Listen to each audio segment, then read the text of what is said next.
Income tax के आज के लेक्चर में हम लोग बात करते हैं टैक्स प्लानिंग की। टैक्स प्लानिंग क्या होती है? जितने भी टैक्स पेयर होते हैं सबका एक मेन ऑब्जेक्ट होता है कम से कम टैक्स देना, यानी कि जो उनकी टैक्स लायबिलिटी है वो मिनिमम हो और जो उनकी टोटल इनकम है वो मैक्सिमम हो, जिसके लिए वो सरकार द्वारा दी जाने वाली डिडक्शन और रिलीफ का फायदा उठा करके अपने टैक्स को कम से कम करने का प्रयास करते हैं। आज के लेक्चर में हम बात कर रहे हैं टैक्स प्लानिंग की। सरकार ने, गवर्नमेंट ने इनकम टैक्स में जो अधिनियम बनाया है उसमें टैक्स लायबिलिटी को कम करने के लिए टैक्स पेयर को कुछ डिडक्शंस, रिबेट और रिलीफ दिए हैं। टैक्स पेयर द्वारा इन्हीं डिडक्शन, रिबेट और रिलीफ का फायदा उठा करके अपनी टैक्स लायबिलिटीज को कम किया जाता है, जिसको हम टैक्स प्लानिंग कहते हैं।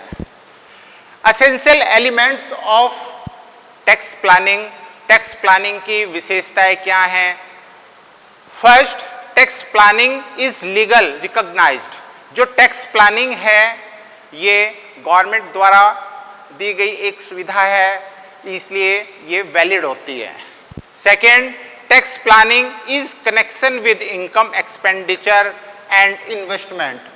जो टैक्स प्लानिंग का संबंध होता है वो इनकम और एक्सपेंडिचर और जितने भी इन्वेस्टमेंट है उनको इस प्रकार से रखना होता है कि जो टैक्स लायबिलिटी है वो कम से कम हो और जो टोटल इनकम है वो टैक्स पेयर की मैक्सिमम हो। Tax planning is moral. Tax planning moral है, ये इलीगल नहीं है। Tax planning is in accordance with government policy. जो टैक्स प्लानिंग है वो गवर्नमेंट द्वारा दी गई जो बनाई गई पॉलिसियां हैं उनके अनुरूप है। Tax planning is reduce tax liability and increase income after tax.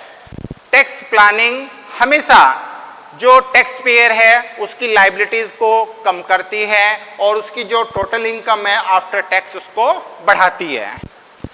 Tax planning is a continuous process. Tax planning हमेशा लगातार जो ईयर वाइज चलने वाली प्रोसेस है लगातार उसके साथ साथ चलती रहती है। Tax planning is scientific. जो टैक्स प्लानिंग है ये अकॉर्डिंग रूल्स रेगुलेशन दी जाती है, इस कारण से टैक्स प्लानिंग को साइंटिफिक भी कहा गया है। Tax planning is the base of tax assessment. जिस समय टैक्स असेसमेंट होता है टैक्स प्लानिंग उसका बेस होती है। Object of tax planning. Tax planning के क्या ऑब्जेक्ट है? टैक्स प्लानिंग को टैक्स पेयर द्वारा क्यों अपनाया जाता है? First, reduction in tax liability. हर एक टैक्स पेयर ये चाहता है कि उसकी टैक्स लायबिलिटी कम से कम हो, उसको कम से कम गवर्नमेंट को टैक्स पेड करना पड़े। Second, minimisation of litigation. जो गवर्नमेंट की जो दखलंदाजी है वो कम से कम हो। Productive investment. सरकार का जो उत्पादन है, प्रोडक्टिव इन्वेस्टमेंट है, उसमें ग्रोथ हो। Healthy growth of economy. Economic में जो हेल्थी ग्रोथ होनी चाहिए। Economy stability. जो अर्थव्यवस्था है उसमें स्थिरता आनी चाहिए। टैक्स अवॉइडेंस यानी कि टैक्स का बचाव। किस प्रकार से टैक्स का बचाव होता है या टैक्स बचाव किसे कहते हैं? जो टैक्स लॉ बनाया गया है उस लॉ में कुछ कमियां और कुछ दोष होते हैं।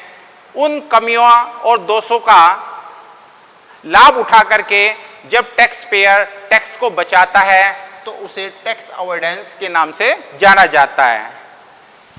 अभी मैंने थोड़ी देर पहले टैक्स प्लानिंग बताई और टैक्स अवॉइडेंस बताया है, तो इनके बीच क्या डिफरेंस होता है? What is the difference between tax planning and tax avoidance?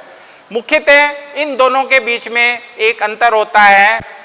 जो टैक्स प्लानिंग है ये गवर्नमेंट द्वारा दी गई जो डिडक्शन, रिबेट और रिलीफ है इनका लाभ लेकर के टैक्स बचाया जाता है, जबकि टैक्स अवॉइडेंस में जो लॉ की कमजोरियां हैं, जो उसके दोष हैं, उनका लाभ लेकर के टैक्स बचाया जाता है। जो टैक्स अवॉइडेंस है ये भी लीगल है, इसको भी गवर्नमेंट ने रिस्ट्रिक्ट नहीं किया है। एक होता है टैक्स एविएशन, टैक्स एविएशन यानी कि कर अपवंचना। इसके द्वारा जो टैक्स पेयर है अपने झूठे प्रपत्र डॉक्यूमेंट्स दे करके अपनी इनकम को कम दर्शाकर इलीगल तरीके से टैक्स बचाने का प्रयास करता है। जब टैक्स पेयर के द्वारा इलीगल मेथड अपनाया जाता है टैक्स बचाने के लिए, उसको हम टैक्स एविएशन यानी कि कर अपवंचना के नाम से जानते हैं। What is the difference between tax avoidance and tax evasion? Firstly, use of law. जो टैक्स अवॉइडेंस है इसमें कानून का सहारा लेकर के टैक्स बचाया जाता है, जबकि टैक्स एविएशन में इलीगल तरीके से जो है टैक्स बचाया जाता है।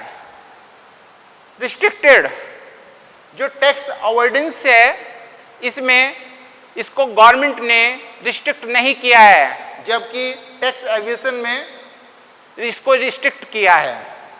पेनल्टी, यदि हम टैक्स अवॉइडेंस का सहारा लेकर के टैक्स बचाते हैं तो कोई पेनल्टी, कोई सजा का प्रावधान नहीं है। यदि टैक्स एविएशन का सहारा लेकर टैक्स बचाया जाता है तो उस कंडीशन में सजा और कारावास, पेनल्टी सभी का प्रावधान है। जो टैक्स अवॉइडेंस है इसको ये लीगल होता है, वैधानिक होता है, जबकि टैक्स एविएशन इलीगल होता है। Thank you.